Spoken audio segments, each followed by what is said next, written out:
رکوع نمبر 2 میں آج شروع کروں گا۔ اس کا لفظی ترجمہ مختصر گرامر کے ساتھ ہو چکا تھا، آج انشاءاللہ میں اس کی تفسیر شروع کروں گا۔ اعوذ باللہ من الشیطان الرجیم، بسم اللہ الرحمن الرحیم۔ وَلَقَدْ جَعَلْنَا فِي السَّمَاءِ بُرُوجًا وَزَيَّنَّاهَا لِلنَّاظِرِينَ۔ پچھلے رکوع میں اس بات کا بیان تھا کہ نبی صلی اللہ علیہ وسلم کو وہ مجنون کہتے تھے۔ قرآن نے کہا کہ ہم نے اس قرآن کو نازل کیا، ہم ہی اس کی حفاظت کریں گے، اور اللہ نے بتایا کہ یہ اگر آسمانوں پہ بھی چڑھ جائیں تو یہ ان کا مطالبہ ہے کہ فرشتے نازل ہوں، تو یہ آسمانوں پہ چڑھ کے بھی سب کچھ دیکھ لیں تو بھی یہ ایمان نہیں لے کر آئیں گے، بلکہ کہیں گے ہم پر جادو ہے۔ آگے اللہ اپنی دلائل بیان کر رہے ہیں کہ یہ جو مطالبے کر رہے ہیں نا فرشتے نبی کے ساتھ نازل ہوں، تو اس کائنات میں جب غور کریں گے تو ان کو خود ہی اندازہ ہو جائے گا کہ اس کائنات کا کوئی بنانے والا ہے جس نے اپنے بندوں پر بڑے احسانات کیے ہیں، اور یہ صرف بنا کے چھوڑا نہیں ہے بلکہ اس میں ایک زبردست مینجمنٹ ہے کہ انسانوں کو رزق مل رہا ہے۔ تو یہ ساری چیزیں اس بات کا تقاضا کرتی ہیں کہ اس خدا پر ایمان لایا جائے اور اس کی اطاعت کی جائے۔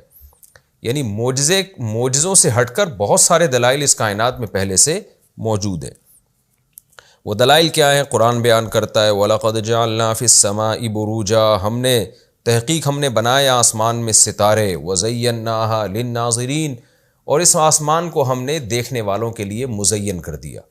چمکتا کیسا رات کے وقت آسمان چمک رہا ہوتا ہے اور ستارے اس میں ٹمٹما رہے ہوتے ہیں، اور آج جب سائنسی تحقیق ہوئی ہے تو وہ جو ہمیں چھوٹی چھوٹی موتیاں نظر آتی ہیں وہ حقیقت میں اتنے بڑے بڑے جسموں کے مالک وہ ستارے ہیں کہ عقل حیران ہے۔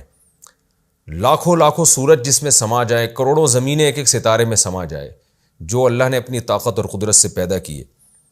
وَحَفِظْنَاهَا مِن كُلِّ شَيْطَانٍ رَجِيمٍ، اور ہم نے اس آسمان کو محفوظ کیا ہر مردود شیطان سے۔ یہ مضمون پہلے بھی آ چکا ہے، دوبارہ میں ریپیٹ کر دیتا ہوں۔ احادیث سے یہ بات ثابت ہے کہ جنات پہلے آسمانوں پہ جایا کرتے تھے، فرشتوں کی کچھ باتیں سن لیا کرتے تھے جو غیب سے متعلق ہوتی، اور پھر آ کے کاہنوں کو بتاتے، اور کاہنوں کو 100 جھوٹ اس میں ملا کے بتاتے، پھر کاہن ان باتوں کو آگے پھیلاتے، تو ان میں کیا ہوتا کہ 100 باتوں میں ایک بات اتفاق سے پوری ہو جاتی، تو لوگ پھر کاہنوں پر ایمان رکھتے۔ تو اللہ تعالیٰ نے جب رسول اللہ صلی اللہ علیہ وسلم کو دنیا میں بھیجا، چونکہ آپ آخری نبی تھے، تو وحی میں کوئی کہانت والا عنصر، کوئی شیطانی تصرف شامل نہ ہو جائے، اس لیے آسمان پر جانے کے فرشتوں کے جنات کے راستوں کو بند کیا گیا۔ جیسے سورہ جن میں ہے نا، کہ سورہ جن میں کیا ہے کہ جنات کی ایک جماعت نبی صلی اللہ علیہ وسلم کے پاس حاضر ہوئی، تو نبی صلی اللہ علیہ وسلم قرآن کی تلاوت کر رہے تھے، تو وہ فوراً جنات وہ تلاوت سن کے واپس گئے، اور انہوں نے اپنی قوم کو دعوت اور تبلیغ دی، اور کہا کہ وَإِنَّا لَا نَدْرِي أَشَرٌ أُرِيدَ بِمَنْ فِي الْأَرْضِ أَمْ أَرَادَ وَإِنَّا لَمَسْنَا السَّمَاءَ فَوَجَدْنَاهَا مُلِئَتْ حَرَسًا شَدِيدًا وَشُهُبًا۔ جنات میں یہ بات پھیل گئی تھی کہ پہلے ہم آسمانوں پہ جاتے تھے، اب جب ہم آسمان میں جاتے ہیں تو شہاب ثاقب، یعنی جو یہ ستارے نے ٹوٹ کے رگڑ نظر آتی ہے آپ کو، ایک چنگاریاں نکلتی بھی جا رہی ہوتی ہیں، تو یہ شہاب ثاقب سے ہمارا پیچھا کیوں کیا جا رہا ہے؟ پہلے تو ایسا نہیں ہوتا تھا۔ تو جب انہوں نے نبی کو قرآن کی تلاوت کرتے ہوئے دیکھا تو پتہ چلا کہ ان کو یقین ہوا کہ اصل میں آخری نبی کا مبعوث ہوئے ہیں، اور یہ دنیا میں ایک بڑا واقعہ ہوا ہے جس کی وجہ سے ہمارا آسمانوں پہ جانے کا دروازہ بند کر دیا گیا ہے، جس کی وجہ سے ہمیں مارا جا رہا ہے آسمانوں پہ۔ تو اسی بات کو قرآن نے یہاں بیان کیا کہ ہم نے، اچھا یہ نبی صلی اللہ علیہ وسلم کی دنیا میں آنے کے بعد ایسا کیوں کیا گیا؟ تاکہ پہلے جو پیغمبر دنیا میں آیا کرتے تھے نا، تو اس میں اگر کوئی شیطان بعد میں کوئی کاہنوں کو الٹی سیدھی پٹیاں پڑھا دے اور ان 100 میں سے کوئی ایک آدھ بات درست نکل جائے، تو اگلے پیغمبر نے آ کے اس بات کا انکار کر دینا تھا، یعنی ان کاہنوں کا انکار کرنا تھا۔ لوگ ان کاہنوں پہ یقین کر رہے تھے نا، بھئی یہ 100 باتیں کرتے ہیں تو 2-4 ان کی ٹھیک نکلتی ہیں، اس کا مطلب واقعی ان کے پاس غیب کا علم ہے۔ تو پچھلے نبی کی تعلیمات میں اگر کاہنوں کے ذریعے کچھ بھی مداخلت ہوتی ان تعلیمات میں، کیونکہ نبی کی تعلیمات بھی آسمان سے آتی ہیں، وہی آسمان سے آتی ہے، کاہنوں کے پاس بھی جو وہی آ رہی تھی، وہی سے مراد جو پیغام آ رہا تھا، فرشتوں کی باتیں جنات سن کر پہنچا رہے تھے، وہ بھی آسمان سے۔ تو اس بات کا امکان تھا کہ پیغمبروں کی وحی اور کاہنوں کی وحی خلط ملط ہو جائے، پیغمبر جو بات کریں وہ تو 100% درست ہے, تو کاہن جو بات کرتے ہیں ان میں بھی 1% درستگی کا امکان ہوتا ہے, تو لوگ کاہنوں کو اپنا بڑا نہ بنا لیں. لیکن چونکہ انبیاء کا سلسلہ جاری تھا, کوئی حق اور باطل میں خلط ملط ہوتا تو نیا پیغمبر آ کے اس کی اصلاح کر دیتے. لیکن جب نبی صلی اللہ علیہ وسلم دنیا میں آئے تو چونکہ آپ آخری نبی تھے, تو اللہ نے اس آسمانی وحی کو ہر قسم کے شیطانی تصرفات سے بچانے کے لیے کہ اوپر سے اب کوئی پیغام آئے گا تو صرف وحی ہی کا آئے گا جو اللہ پیغمبر تک پہنچائے گا, اس کے علاوہ کوئی بات لیک نہیں ہوگی. تو اس سلسلے کو روکنے کے لیے اللہ تعالیٰ نے جنات کا آسمانوں تک پہنچنے کا راستہ بند کر دیا. تو یہ واقعہ جنات حیران تھے کہ یہ ایسا ہو کیوں رہا ہے. تو سورہ جن میں بھی اللہ نے اس کا تذکرہ کیا اور دوسرے مقامات پر بھی اللہ تعالیٰ نے اس کا تذکرہ کیا کہ ہم نے نبی کے دنیا میں آنے کے بعد جنات کا آسمانوں تک پہنچنے کے راستے کو بند کر دیا. یہاں ایک سائنسی اشکال ہو سکتا ہے کہ شہاب ثاقب تو جو سائنسدان ہیں یہ کہتے ہیں کہ کوئی ستارہ سیارہ ٹوٹتا ہے تو جب زمین کی حدود میں پہنچتا ہے تو رگڑ کی وجہ سے اس میں جو ہے نا آگ پیدا ہو جاتی ہے, یا اور کسی وجہ سے آگ پیدا ہو جاتی ہے. تو اور اس کا تو کوئی ایک ٹیکنیکل سبب ہوتا ہے. تو دیکھیں قرآن نے یہ نہیں کہا کہ جب بھی کوئی ستارہ ٹوٹتا ہے یا کوئی پتھر خلا میں جاتا ہے یا کوئی ہوا میں رگڑ کی وجہ سے جلتا ہے تو ہمیشہ جنات ہی کو مارا جا رہا ہوتا ہے. قرآن نے یہ کہا ہے کہ یہ بھی جنات کو مارنے کا ایک ذریعہ ہے, اور جنات کے آسمانوں تک پہنچنے کے روکنے کا ایک اللہ نے سبب دنیا میں بنایا ہے. اس کی مثال ایسے ہے جیسے آسمان سے بارشیں نازل ہوتی ہیں. یہ سائنٹیفک اس کی ایک لاجک ہے, بادل بنتے ہیں, اوپر جاتے ہیں, نیچے آتے ہیں, ہمیشہ سے ہوتا آ رہا ہے. لیکن قرآن سے ہمیں پتہ چلتا ہے کہ بارش اللہ تعالیٰ نافرمانوں کو اس کے ذریعے عذاب بھی دیتے ہیں. جیسے نوح علیہ السلام کے ہاں بارش ہوئی تو پوری قوم کو تباہ و برباد کرنے کے لیے ہوئی. تو اب کوئی یہ نہیں کہہ سکتا کہ نوح علیہ السلام کے ہاں جو بارش ہوئی تھی وہ تو قوم کو تباہ کرنے کے لیے قرآن کہہ رہا ہوئی تھی, حالانکہ بارش تو ایک سائنٹیفک چیز ہے, وہ تو اس کی تو ایک لاجک ہے, وہ تو بادل بنتے ہیں, اوپر جاتا ہے, اس میں عذاب کا کیا عنصر. بھائی اللہ اسی چیز کو عذاب کا ذریعہ بنا دیتے ہیں جو رحمت ہوتی ہے, جو اللہ نے جس چیز کو اسباب کے ساتھ جوڑا ہے اسی کو عذاب کا ذریعہ بنا دیتے ہیں. تو ستاروں کا ٹوٹنا اور ٹوٹے ہوئے پتھروں کا ہوا میں رگڑ کھا کے جل کے راکھ ہو جانا جو شہاب ثاقب ہمیں نظر آتے ہیں, یہ ایسے بھی ہو سکتے ہیں, اور اس کے ذریعے اللہ ایک کام بھی لے سکتا ہے. وہ کام کیا ہے کہ جنات کا اوپر جانے کا راستہ روک دینا, یعنی جنات کو اس کے ذریعے رجم کرنا, جنات کو مارنا اس کے ذریعے. تو ان دونوں میں کوئی تعارض نہیں ہے. قرآن کہتا ہے وَحَفِظْنَاهَا, ہم نے اس آسمان کو محفوظ کر لیا, من کل شیطان الرجیم, ہر مردود شیطان سے, الا من استرق السمع, ہاں ان میں پھر بھی کوئی سمع کو چوری کر لے, یعنی آسمانوں کے دروازے تو بند ہو گئے, پھر بھی کوئی بات لیک آؤٹ ہوئی اور کوئی جن قریب تک پہنچ گیا, فَأَتْبَعَهُ شِهَابٌ مُبِينٌ, تو اللہ کہتے ہیں اس کا پیچھا کرتا ہے ایک چمکتا ہوا انگارہ, یعنی وہ انگارے کے ذریعے اس کو مارا جاتا ہے. وَالْأَرْضَ مَدَدْنَاهَا, اور زمین کو اللہ کہتے ہیں ہم نے اس کو پھیلا دیا. یعنی یہ اللہ کی قدرت کے وہ دلائل ہیں, وہ کرشمے ہیں کہ ایمان لانے والوں کے لیے یہ دلائل کافی ہیں کہ زمین کو کیسے ہم نے پھیلا دیا. وَأَلْقَيْنَا فِيهَا رَوَاسِيَ, اور بڑے بڑے پہاڑ اس میں ہم نے ڈال دیے, جن کی حکمت کیا ہے, زمین کے توازن کو برقرار رکھنا. وَأَنبَتْنَا فِيهَا مِن كُلِّ شَيْءٍ مَوْزُونٍ, اور ہم نے اس میں ہر طرح کی چیزیں اگائیں. انبات کا معنی اگانا, موزون ایک خاص مقدار میں, یعنی ایسی بھی نہیں ہے کہ بے تحاشا پیدا ہوتی چلی جا رہی ہیں کہ رزق اتنا سستا ہو جائے کہ لوگوں کے لیے اس کو سنبھالنا مشکل ہو جائے, ساری دنیا کے سارے انسان جو ہے وہ ان کے لیے رزق کی ویلیو ہی ختم ہو جائے, اور اتنا تھوڑا بھی نہیں ہے کہ ساری دنیا میں لوگ بھوکے مرنا شروع ہو جائیں. تو ایک خاص اندازے سے ہم نے زمین میں نباتات اگائیں. وَجَعَلْنَا لَكُمْ فِيهَا مَعَائِشَ, اور صرف نباتات نہیں اگائی, ہم نے زمین میں تمہارے لیے عیش یعنی زندگی کے اسباب پیدا کیے. انسان کی زندگی کے تمام اسباب اللہ نے اسی زمین میں پیدا کر دی ہیں.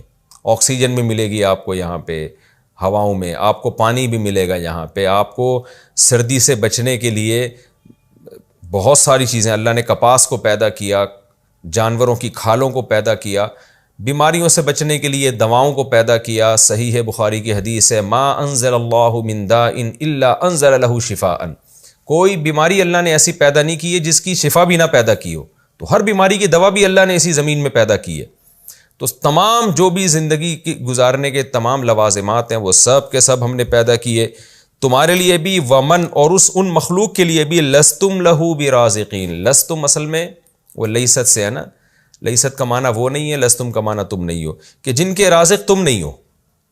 یعنی کچھ جانور تو ایسے ہیں جن کو انسان باندھ کے کھلاتا ہے، مرغیاں ہیں، گائے بھیڑ بکریاں ہیں، بہت سارے جانور ایسے ہیں جو ہم نہیں کھلاتے ان کو، تو ان کو تم نہیں، ان کو ڈائریکٹ ہم روزی دے رہے ہیں. وَإِن مِّن شَيْءٍ إِلَّا عِندَنَا خَزَائِنُهُ. اللہ کہتے ہیں ایک ایک چیز ہم تمہیں کیا بتائیں، کوئی ایسی چیز نہیں ہے مگر یہ کہ ہمارے پاس ہیں اس کے خزائن. خزانہ کہتے ہیں جہاں مال جمع کیا ہوا ہو، یعنی یہ جو کچھ تمہیں زمین میں مل رہا ہے اس کی چابیاں، یعنی اس کے جو اسٹور ہیں وہ ہمارے پاس ہیں اور اس میں سے ہم تمہیں بانٹ رہے ہیں. وما ننزلہ، اور ان خزانوں کو ہم نازل نہیں کرتے الا بقدر معلوم. یہاں خزانے نازل کرنے سے مراد ہے خزانوں کے اسباب، جیسے بارشیں نازل ہوتی ہیں نا تو اس سے خزانے پیدا ہونا شروع ہو جاتے ہیں. یعنی اصل کنٹرول اللہ کے پاس ہے، اور ہم ایک اندازے سے جو ہمیں معلوم ہے اس اندازے سے یہ سب چیزیں ہوتی ہیں. تو بارشیں بھی ایک اندازے سے برستی ہیں، اور پھر زمین کی نباتات بھی ایک خاص، یعنی کیلکولیشن ہے. یہ ہوائی اور ایسے بے ڈھنگا کام نہیں ہے. ممکن ہے کسی کے دل میں اشکال ہو کہ بھائی بعض دفعہ تو بے ڈھنگی بارشیں برستی ہیں اور طوفان آ جاتے ہیں، اس ملک میں اتنی بارش کی ضرورت نہیں ہوتی. دیکھیں اوور آل پوری دنیا کو اگر دیکھا جائے نا، پوری دنیا کو دیکھا جائے تو پوری دنیا میں کس وقت کتنی بارش کی ضرورت ہے یہ میں اور آپ فیصلہ نہیں کر سکتے. اللہ کا علم تو کامل ہے نا، وہ تو صدیوں بعد کی دیکھ رہا ہے، تو وہ اپنے حساب سے بارشیں برساتا ہے. اور دوسری بات یہ ہے کہ بارش میں کسی علاقے کو تباہ کرنا یہ بھی تو اللہ کی حکمتوں میں سے ایک حکمت ہے. تو یہ جو بارش کی کیلکولیشن اللہ نے کی ہوئی ہے نا کہ اتنی بارش برسے گی، اتنی نہیں برسے گی، فلاں جگہ قحط پڑے گا، فلاں جگہ سیلاب آئیں گے، تو یہ بھی حکمت کے ساتھ ہو رہا ہے. یعنی اس آیت کا خلاصہ یہ ہے کہ کوئی بھی تکے سے یا اتفاق سے کچھ بھی نہیں ہو رہا، کیونکہ اگر اتفاق سے ہونا شروع ہو جائے نا کہ تو پوری دنیا تباہ ہو جائے گی. پھر پوری دنیا میں سیلاب آ جائے نا، ایک ملک میں سیلاب آ رہا ہوتا ہے تو ایک جگہ نہیں آ رہا ہوتا. تو اگر یہ بے لگام ہو جائے نا تو سورج کی گرمی سے سمندر کا سارا پانی بھاپ بن کے اڑ جائے، پوری زمین ایک منٹ میں تباہ و برباد ہو جائے. تو اس پہ تو سائنسدان لوگ بھی کہتے ہیں کہ یہ بارش کی ایک بہترین کیلکولیشن ہے، اور یہ کیلکولیشن اس بات کی علامت ہے کہ اس بارش کا نظام کسی ذات کے ہاتھ میں ہے جس نے اس نظام کو بنایا ہے. تو اللہ تعالیٰ فرماتے ہیں وَمَا نُنَزِّلُهُ إِلَّا بِقَدَرٍ معلوم، ہم نازل نہیں کرتے مگر ایک خاص اندازے کے ساتھ. وَأَرْسَلْنَا الرِّيَاحَ، اور ہم ہوائوں کو بھیجتے ہیں، لواقح جو پانی کو لادے ہوئے ہوتے ہیں، پانی کو لادے ہوئے ہوتے ہیں. اور فَأَنزَلْنَا مِنَ السَّمَاءِ مَاءً، یعنی پانی کو لدی ہوئی ہوائیں، پانی سے لدی ہوئی ہوائیں. اصل میں تو پانی سے بادل لدے ہوئے ہوتے ہیں نا، لیکن ان بادلوں کو ہوائیں لے کے چل رہی ہوتی ہیں، تو گویا ہوائیں ان پانی سے لدی ہوئی ہوتی ہے. اب یہ بھی کتنا بڑا معجزہ ہے. پانی ٹینکروں میں اٹھایا جاتا ہے، پانی ٹینکیوں میں اٹھایا جاتا ہے، آپ ہوائی جہاز میں اٹھا کے لے جا سکتے ہیں، لیکن اللہ کا نظام کیسے ہے کہ پوری دنیا میں بے تحاشا پانی چاہیے، وہ ٹینکروں کے ذریعے نہیں پہنچ سکتا. تو ہوا جیسی ہلکی چیز ٹنوں من پانی اٹھاتی ہے. یعنی اللہ کام کیسے لیتا ہے انسانیت کو بچانے کے لیے اور انسانوں کو پانی پلانے کے لیے، کہ وہ مخلوق جو سب سے ہلکی ہے یعنی ہوا، لیکن وہ جاتی پوری دنیا میں ہے، تو اللہ نے پانی پہنچانے کا کام اس کے ذمہ لگا دیا، ہواؤں کے ذمہ لگا دیا کہ تم پانی کو اٹھاؤ اور کہاں کہاں جا کے اس پانی کو برساؤ، اور اتنا پانی برستا ہے. یہ بھی اللہ اپنی قدرت بیان کر رہے ہیں. وَأَرْسَلْنَا الرِّيَاحَ لَوَاقِحَ، ہم نے پانی سے بھرے ہوئی ہواؤں کو بھیجا. فَأَنزَلْنَا مِنَ السَّمَاءِ مَاءً، اور پھر ہم نے آسمان سے پانی برسایا. فَأَسْقَيْنَاكُمُوهُ، پھر ہم نے اس پانی کو تمہیں پلایا. آج ہم جتنا پانی پی رہے ہیں نا، کہیں سے بھی ہمیں پینے کا پانی مل رہا ہے تو یہ بارش کی برکات ہیں. چاہے وہ چشموں کا پانی ہو، چاہے وہ دریاؤں کا پانی ہو، چاہے وہ کنویں کا پانی ہو، تو یہ سارا پانی زمین میں جاتا ہے، چاہے وہ تالابوں کا پانی ہو، سارا بارش ہی کے ذریعے جاتا ہے. ایسا کہیں نہیں ہوتا کہ سمندر سے کسی نے جناب لائنیں لے کے پہاڑوں تک پہنچائی ہوں، ایسا کہیں بھی نہیں ہوتا، بلکہ پہاڑوں پہ برس کے پھر سمندر میں جا کے ضائع ہوتا ہے وہ. فَأَسْقَيْنَاكُمُوهُ، ہم اس پانی تمہیں پلاتے ہیں. وَمَا أَنْتُمْ لَهُ بِخَازِنِينَ، تم اس پانی کو محفوظ نہیں رکھ سکتے تھے. محفوظ رکھنے کا مطلب یہ ہے کہ یہ جو اتنا پانی سمندر سے ہواؤں کے ذریعے پوری دنیا میں برستا ہے، پھر تم پیتے ہو، پھر یہ سائیکل دوبارہ چلتا ہے، یہ سائیکل چلتا رہتا ہے چلتا رہتا ہے چلتا رہتا ہے، صدیوں سے چل رہا ہے. اگر 6 ارب انسانوں کو اس طرح سے پانی نہ ملتا تو کیا یہ ممکن ہے کہ وہ سمندر کے پانی کو میٹھا کر کے اتنے بڑے بڑے ڈیم بنائیں کہ 6 ارب انسان چند سال تک بھی پی سکیں اس کو اور تمام ضرورتیں پوری کر سکیں؟ ظاہر ہے یہ ناممکن ہے. کتنے دن چلا لیں گے وہ یہ ڈیم؟ اور وہ ڈیم جو بنائے جاتے ہیں وہ بھی تو بارشوں سے ہی بھرتے ہیں نا. یعنی اگر بارش ختم کر دی جائے اور ہم یہ کریں کہ بھئی یہ سمندر کے پانی کو میٹھا کر کر کے نا ہم آرٹیفیشل ڈیم اتنے بنا لیں اور کہیں کہ اب بارش کا ایک قطرہ بھی نہ برسے تو ہمارے لیے یہ پانی ہماری نسلوں کے لیے کافی ہے. نہیں کافی ہوگا، بہت زیادہ 1 سال چل جائے گا. یہ بھی میں بہت بڑا چڑھا کے بیان کر رہا ہوں، 2 سال چل جائے گا. تو اللہ کہتے ہیں جو اتنا پانی آسمانوں سے برستا ہے نا، تم اس پانی کو محفوظ نہیں کر سکتے تھے.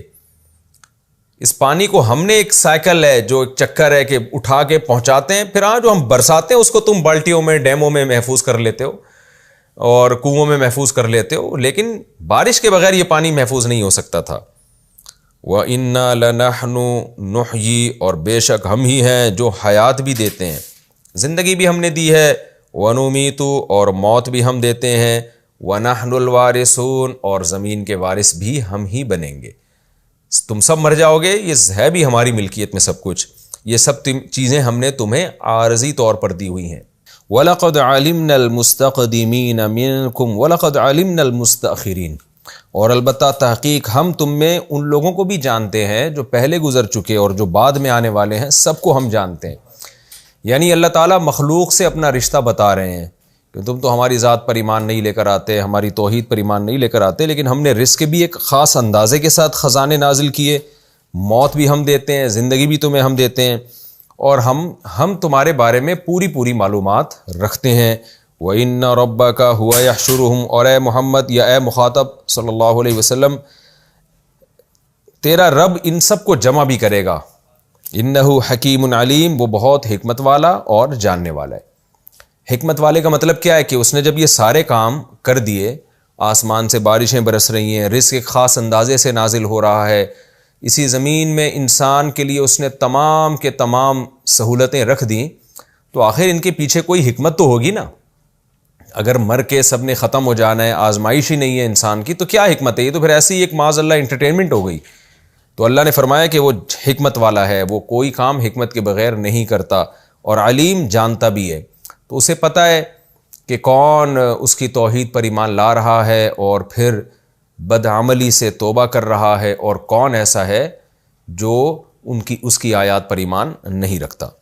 یہ ہمارا رکوع الحمدللہ کمپلیٹ ہو گیا. بہت آسان رکوع تھا اور اس کے مضامین بھی بہت آسان تھے. اللہ نے اپنی نعمتوں کو، اپنی قدرت کا ذکر کیا، اپنے وجود کو اور اپنی توحید کو ثابت کرنے کے لیے، اور اپنی نعمتوں کا ذکر کیا تاکہ لوگ اس کا شکر کریں اور اس کی اطاعت کریں. اب ہم اگلے رکوع کی طرف چلتے ہیں.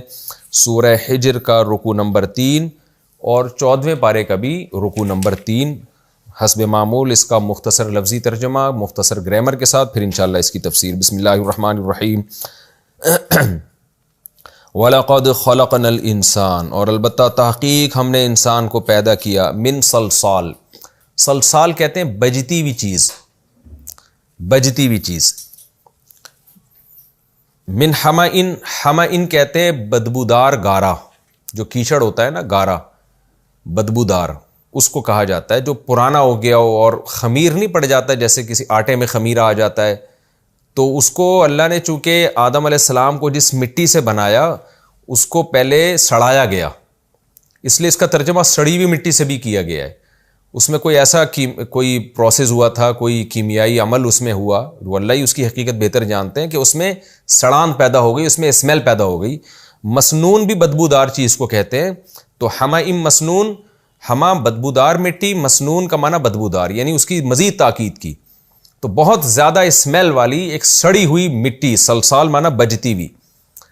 بجنے کا کیا مطلب ہے کہ بدبودار مٹی تھی کیچڑ کی شکل میں، پھر وہ سخت ہو گئی، سخت ہو گئی، خشک ہو کے، جیسے مٹی ہوتی ہے نا چکنی مٹی خشک ہو کے سخت ہو جاتی ہے تو بجتی ہے. بجتی کا مطلب جب آپ اس پہ کوئی چیز ماریں تو آواز آتی ہے. جو سخت مٹی ہوتی ہے جو پکی ہوئی نہ ہو، ایک تو پکی ہوئی مٹی ہوتی ہے جس کے آج کل برتن بنتے ہیں، وہ بھی بجتی ہے، یعنی جب اس میں آپ کوئی چیز ماریں تو آواز آتی ہے. لیکن یہاں سلسال سے مراد کیا ہے کہ جو کچی ہوتی ہے لیکن سخت ہو جاتی ہے. تو علماء نے اس کی تفسیر میں لکھا ہے کہ اس سے پتہ چلتا ہے کہ ابتدا میں کوئی گیلی مٹی تھی، کیچڑ تھا، اس میں اللہ تعالیٰ کی طرف سے کوئی ایسا کیمیائی عمل ہوا کہ اس کے اندر ایک اسمیل پیدا ہو گئی، سڑان پیدا ہو گئی. جیسے بچہ جب ماں کے پیٹ میں بنتا ہے نا تو شروع میں تو گوشت کا لوتھڑا ہوتا ہے، بہت ہی اسمیل ہوتی ہے، اس میں بدبودار ہوتا ہے. تو ایک کیمیائی عمل سے اللہ نے اس کو گزارا اور پہلے اس میں سڑان پیدا ہوئی، بدبو پیدا ہوئی، پھر اس کے بعد اس مٹی کو سخت کر کے پتلا بنایا گیا آدم علیہ السلام کا، اور سخت مٹی ہوئی، اور پھر اللہ تعالیٰ نے اس میں آگے آتا ہے ہم نے اس میں جان ڈالی. دوسرے مقام پہ آتا ہے وَالْجَانَّ خَلَقْنَاهُ، اور جن جو تھا خَلَقْنَاهُ ہم نے اس کو پیدا کیا، من قبل اس سے پہلے، یعنی آدم کی پیدائش سے پہلے، من نار السموم، نار آگ کو کہتے ہیں، سموم کہتے ہیں لو کو، تیز گرم ہوا. تو من نار السموم گرم ہوا کی آگ، اس کو کہتے ہیں اضافت الموصوفی الی الصفہ، یعنی ایسی آگ جو گرم ہوا، جو تیز گرم ہوا جیسی تھی. تو ترجمہ تو ہوگا گرم ہوا والی آگ، یعنی وہ آگ جو گرم ہوا کے جیسی تھی. گرم ہوا کے جیسی کا کیا مطلب ہے؟ ایک آگ وہ ہوتی ہے جس میں کثافت بہت ہوتی ہے، جیسے ٹائر جب جل رہا ہوتا ہے نا تو اس میں جو آگ نکلتی ہے تو وہ ٹائر کے ذرات اس میں اوپر جا رہے ہوتے ہیں، اور وہ آگ بہت گہری ہوتی ہے، لائٹ نہیں ہوتی، اس میں دھواں بھی بہت زیادہ ہوتا ہے. یا اور کوئی چیز لکڑی جل رہی ہوتی ہے، اس میں دھواں بہت ہوتا ہے، اس میں ایک کثافت یعنی کثافت ہوتی ہے، لطیف نہیں ہوتی، ہلکی نہیں ہوتی، وہ لائٹ نہیں ہوتی. تو سموم کہتے ہیں ہوا کو، ہوا ظاہر ایک لائٹ چیز ہے، ہلکی چیز ہے. تو آگ کو اس گرم ہوا سے تشبیہ دی گئی ہے، اس میں یہ بتانے کے لیے کہ بہت لائٹ آگ تھی وہ، اس میں یعنی دھواں نہیں تھا، اس میں کثافتیں نہیں تھیں، تو بہت ہی ہلکی آگ تھی. اس ہلکی سے میری مراد یہ، یعنی قرآن کا مطلب یہ نہیں ہے کہ وہ آگ میں تپش نہیں تھی، بلکہ اس میں جو ایک کثافتیں ہوتی ہیں نا، جیسے کوئی تیز دھوئیں والی آگ، اس طرح کی نہیں تھی. تو لائٹ آگ تھی وہ.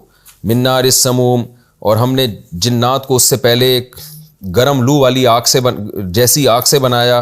وَإِذْ قَالَ رَبُّكَ، اور اس وقت کو بھی یاد کرو جب تیرے رب نے کہا للملائکۃ، فرشتوں سے، انی خالق بشرا، میں بنانے والا ہوں ایک بشر، ایک انسان، من صلصال، بجتی ہوئی، من حمإ، مٹی سے، بدبودار مٹی سے، مسنون بدبودار یعنی سڑے ہوئے گارے سے میں ایک انسان کو بنانا چاہتا ہوں.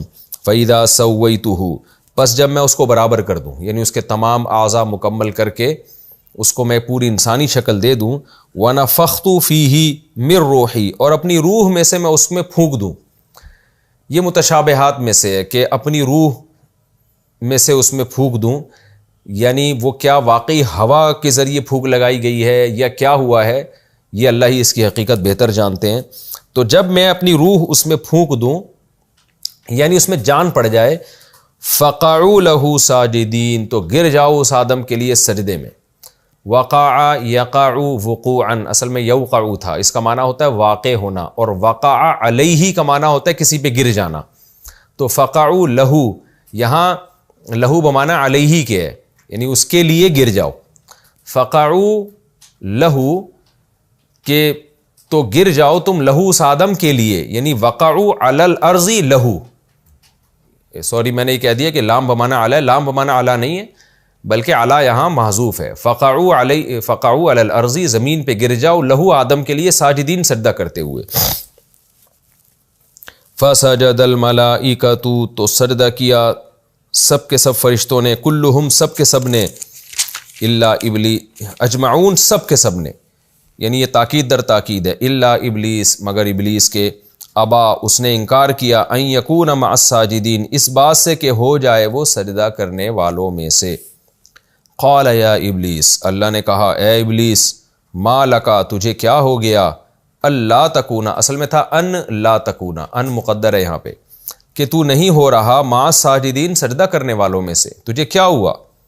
قال شیطان نے کہا لم اکن میں ایسا ہوں ہی نہیں.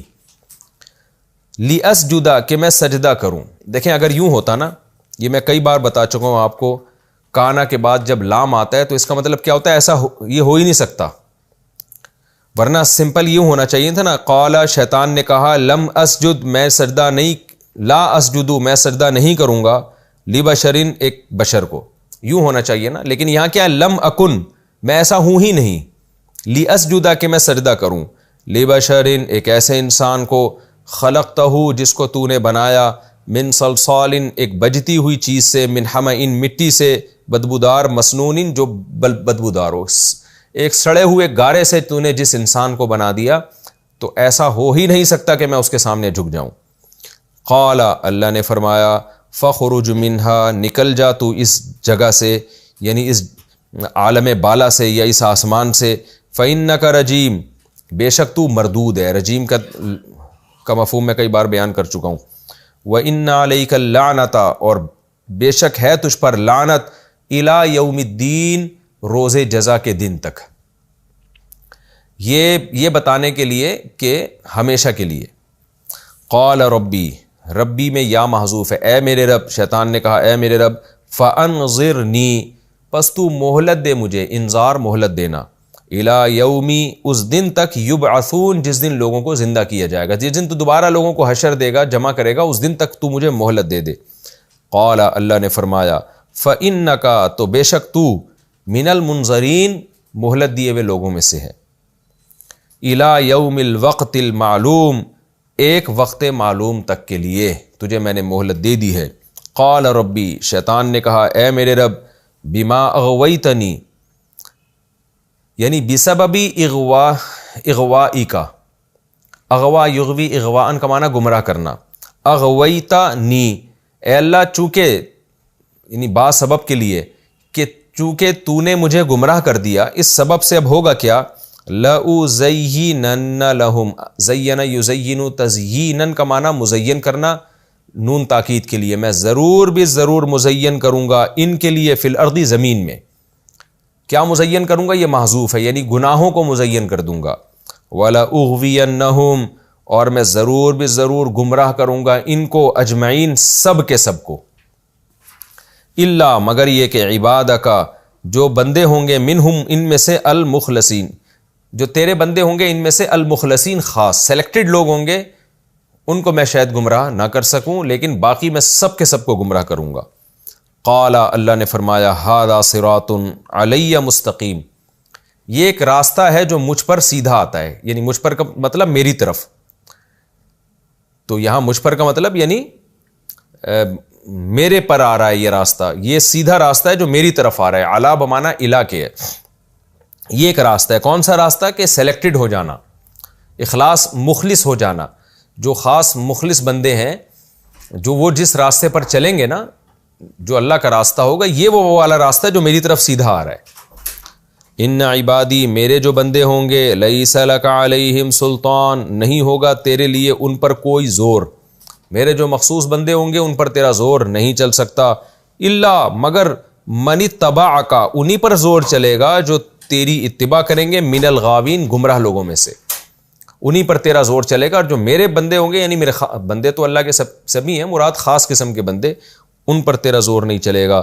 وَإِنَّ جَهَنَّمَ اور بے شک جہنم، لَمَوْعِدُهُمْ لام تاکید کے لیے، موعد کا معنی وعدے کی جگہ، اور بے شک جہنم جو ہے وہ ان سب کے، ان کے وعدے کی جگہ ہے، اجمعین سب کے سب کے، سب کے سب کی وعدے کی جگہ وہ جہنم ہے.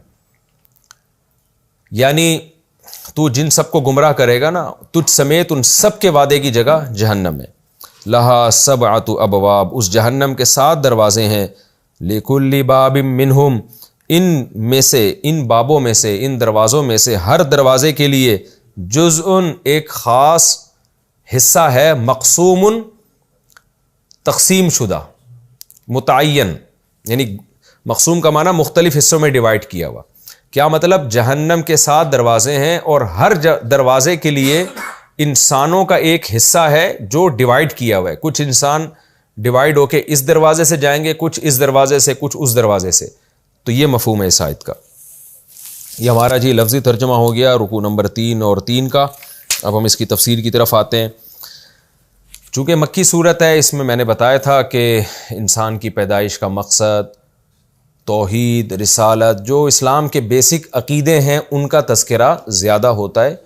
تو اللہ تعالیٰ نے آدم علیہ السلام کی پیدائش کا تذکرہ کیا کہ نبی صلی اللہ علیہ وسلم مشرکین مکہ کو جس دین کی طرف دعوت دے رہے ہیں، اور وہ کبھی آپ کو مجنون کہہ رہے ہیں، کبھی دیوانہ کہہ رہے ہیں، کبھی کہہ رہے ہیں کہ جی آپ آسمان پہ کیوں نہیں، فرشتے کیوں نازل نہیں ہوتے. تو اللہ نے انسانی تاریخ بیان کی کہ انسان کو پیدا کرنے کا تو بنیادی مقصد ہی اللہ کی عبادت کروانا تھا، اور انسان کو مسجود ملائکہ بنایا گیا. تمام فرشتوں کو حکم دیا گیا کہ انسان کو سجدہ کرو. یہ اسی وجہ سے کیا تھا کہ انسان کو زمین میں خلیفہ بناؤں گا، وہ میرے احکامات اپنے اوپر بھی اور زمین پر بھی نافذ کرے گا. تو اصل تو انسان کی بیس یہاں سے چلی تھی. پھر شیطان ہے جو ان لوگوں کو گمراہ کر رہا ہے. تو تم اپنے باپ دادا، جو کیونکہ مشرکین بار بار کہتے تھے نا باپ دادا کو ہم فالو کر رہے ہیں، تو اصل جو جد امجد تھے وہ تو آدم تھے، وہ تو اللہ کے نیک بندے تھے. تو ان کو جو بنایا گیا، تو تمہارا دشمن تو شیطان ہے، وہ اس وقت سے تمہارے پیچھے لگا ہوا ہے. تو تم جو اسلام کی دشمنی اور محمد صلی اللہ علیہ وسلم کی دشمنی میں یہ باتیں کر رہے ہو، تو سوچو کہیں ایسا تو نہیں ہے کہ شیطان تمہیں ورغلا رہا ہو. اس لیے اللہ نے اس کا تذکرہ کیا کہ البتہ تحقیق ہم نے انسان کو ایک بجتی ہوئی مٹی سے پیدا کیا جو بدبودار گارے سے بنائی گئی تھی. یہ بھی اللہ تعالیٰ کی ایک حکمت ہے کہ انسان کی جو پیدائش جس چیز سے ہوتی ہے وہ چیز عجیب، وہ کوئی ایسی چیز نہیں ہوتی جس پہ انسان فخر کرے. سورہ معارج میں اللہ تعالیٰ کا ارشاد ہے کلا انا خلقناہم مما یعلمون، ہم نے ان انسانوں کو جس چیز سے بنایا وہ یہ جانتے ہیں. وہ کیا ہے؟ من نطفۃ، منی سے بنایا. اور پھر قرآن میں جگہ جگہ اس انسان کے جو ہے نا پیدائش کے پروسیس کو بیان کیا گیا ہے کہ منی سے بنایا، پھر اسے بدبودار خون بنایا، پھر اس بدبودار خون کو گوشت کا لوتھڑا بنایا. یعنی تمام کی تمام جو میٹیریل استعمال ہوا ہے نا وہ سارا غلاظت سے بھرا ہوا ہے. الم نخلقکم من ماء مہین، اللہ کہتے ہیں کیا ہم نے تمہیں ایک ذلیل پانی سے پیدا نہیں کیا، تو گندے پانی سے پیدا نہیں کیا. تو یہ مختلف الفاظ قرآن میں بیان کیے گئے ہیں انسان کی پیدائش کو بیان کرنے کے لیے. تو سورہ معارج میں اللہ تعالیٰ نے کیا فرمایا؟ انا خلقناہم مما یعلمون، کہ ہمیں پتہ ہے ہم نے کس چیز سے پیدا کیا. تو اس سے مقصد کیا ہے یہ بتانا مقصد ہے. یعنی چند حکمتیں ہیں یہ بار بار جو انسان کو بتایا جاتا ہے نا، تمہیں غلیظ پانی سے، گندے پانی سے پیدا ہوئے. یہاں تک کہ آدم علیہ السلام جو ہمارے باپ تھے وہ تو منی سے پیدا نہیں ہوئے. ان کا بھی بتایا گیا کہ ان کے لیے جو گارا استعمال کیا گیا وہ گارا بھی بدبودار تھا. یعنی انسانیت کی ابتدا بھی ایک بدبودار چیز سے کی گئی ہے. تو اس میں بنیادی مقصد بتانا یہ ہے کہ تمہارا جس میٹیریل سے تمہیں بنایا گیا ہے نا وہ اس قابل نہیں ہے کہ تم فخر کرو یا وہ تمہیں جنت میں پہنچا دے. تمہارے پاس فخر کے لیے اعمال کے علاوہ کوئی اور راستہ نہیں ہے. ورنہ شیطان تو آگ سے بنا ہے، فرشتے تو نور سے بنے، روشنی سے بنے، لائٹ سے بنے. تو وہ تو جنت کے زیادہ حقدار ہونے چاہیے، وہ تو اشرف المخلوقات ہونے چاہیے. لیکن گندی بدبودار چیز سے بنا کے بھی انسان کو حکم دیا جا رہا ہے فرشتوں کو کہ انسان کو سجدہ کرے. وجہ کیا ہے کہ انسان کی اس باڈی کے اسٹرکچر کو نہیں دیکھا جائے گا، بلکہ اللہ جو انسان کو فضیلت دے رہے ہیں اس فضیلت کی وجہ اس کا علم اور اس کا عمل ہے. علم کی مثال قرآن نے دی ہے کہ وَعَلَّمَ آدَمَ الْأَسْمَاءَ كُلَّهَا، جب فرشتوں نے کہا نا تو ایک ایسی مخلوق پیدا کر رہا ہے، اس کی کیا ضرورت ہے اس مخلوق کو پیدا کرنے کی، زمین میں خون بہائے گی. تو جب آدم علیہ السلام کا کوئی اللہ نے جو علم دیا تھا، تمام اشیاء کی حقیقتوں کا اللہ نے بتایا، تو فرشتوں سے پوچھا تم ان اشیاء کے بارے میں بتاؤ. تو فرشتوں نے کہا کہ ہمیں تو کوئی علم نہیں ہے. تو آدم علیہ السلام سے جب اللہ نے کہا تو آدم علیہ السلام نے ان چیزوں کے نام گنوا دیے. پھر اللہ نے حضرت آدم پہ فخر کیا کہ دیکھو الم اقل لکم انی اعلم ما لا تعلمون، میں نے کہا نہیں تھا کہ میں وہ جانتا ہوں جو تم نہیں جانتے. کیا مطلب؟ اس میں ہم نے سیکھنے کا مادہ رکھا ہے، اس کے پاس علم ہے. دوسری چیز ہے عمل، کہ انسان کو یہ اختیار ہوتا ہے کہ وہ برا بھی کر سکتا ہے اور وہ اچھا بھی کر سکتا ہے. فرشتے اچھا ہی کرتے ہیں، برا کر نہیں سکتے. تو یہ جو عمل ہے نا، عمل، اس عمل کی بیس پہ بھی انسان کو اللہ تعالیٰ نے دوسری مخلوق پر فضیلت دی ہے کہ یہ اپنے اختیار سے اچھا بھی کرے گا اور برا بھی کرے گا. یہ ٹھیک ہے، اس صفت میں جنات بھی انسانوں کے ساتھ شریک ہیں، لیکن علم کی صفت میں اللہ نے بہرحال انسان کو جنات پر فضیلت دی ہے. تو یہ دو چیزیں ایسی ہیں کہ انسان کی جو بیس ہے، جس چیز سے انسان بنایا جا رہا ہے، وہ انتہائی غلیظ اور انتہائی ناپاک ہونے کے بعد کے باوجود بھی عمل کی وجہ سے انسان فضیلت حاصل کر لیتا ہے. تو اس لیے عمل کو فوکس کرنے کی ویلیو یہاں بتانا مقصد تھا، اور یہ حکمت تھی. اگر انسان کو سونے اور چاندی سے بنایا جاتا نا تو یہ بحث میں لگ جاتا کہ میں تو بہت نیک ہوں اور میں بہت اعلیٰ ہوں، اور تکبر کرنے لگتا. تو اللہ نے تکبر کا کوئی راستہ انسان کے لیے چھوڑا ہی نہیں ہے کہ تم غلیظ گندے پانی سے بنائے گئے ہو. ہر وقت پیٹ میں نجاست گندگی لے کے انسان گھومتا ہے. یعنی انسان کا ماضی بھی غلاظت سے بھرا ہوا، حال بھی اور مستقبل بھی.